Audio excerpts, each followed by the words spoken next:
Rasul Paulus menegaskan bahwa orang Kristen yang sejati bukan dimulai dari sensasi rohani, tapi orang Kristen yang sejati dimulai dari iman yang berakar dalam Tuhan.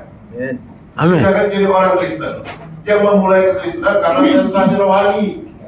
Ada banyak orang Kristen mulainya dengan sensasi rohani, datang ke gereja ngalamin mujizat, puji Tuhan. Tapi bukan itu awal kekristenan yang sejati. Bukan sensasi rohani.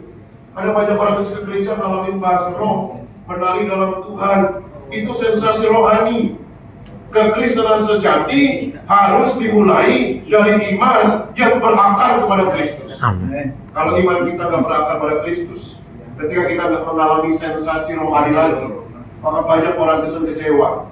Dia berharap kalau ke gereja mau ditumpang tangan pendeta. Kalau belum tumpang tangan pendeta, belum afdol katanya. Apalagi kalau nggak geter-geter sambil bahasa roh.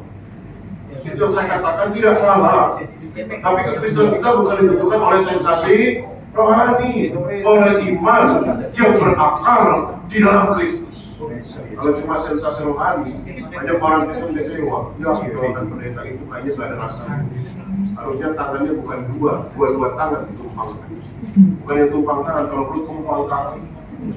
Ada banyak orang yang ini sensasi terus. Apalagi kalau didoakan sampai jatuh-jatuh. Kayaknya kalau udah jatuh tenang. Saudaraku, bukan itu bicara kekristenan. Kalau memang itu kita alami, puji Tuhan. Tapi kalau belum, bukan itu yang menentukan iman kita sejati. Iman yang sejati ketika kita berakar, karena itu menjadi fondasi yang penting agar kita mengalami pertumbuhan iman di dalam Kristus Yesus. Saudaraku yang dikasihi Tuhan, di tengah dunia yang terus berubah, banyak orang Kristen terlihat aktif, tapi sesungguhnya stabil. Gereja ramai, pelayanan bertambah, namun iman mudah goyah ketika masalah datang. Penyebabnya bukan kurangnya aktivitas rohani. Kita banyak kadang-kadang orang di sini terlalu banyak aktivitas rohani. Kadang-kadang ibadah hari Minggu bisa 2 kali, 3 kali. Pulang Minggu ibadah, PA wanita datang, ibadah pujian penyembahan datang. Padahal udah punya keluarga. Ibadah KKR datang, ibadah doa datang, ibadah kaum muda datang. Padahal umur udah 50 tahun, ibadah kaum muda datang. Aktivitas rohaninya nggak kurang. Senin sampai Sabtu ada di gereja.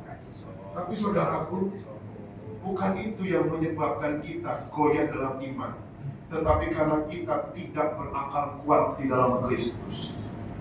Bukan aktivitas kerohanian kita yang menentukan kita kuat atau tidak dalam Tuhan, tapi bagaimana kita berakar di dalam Kristus Yesus.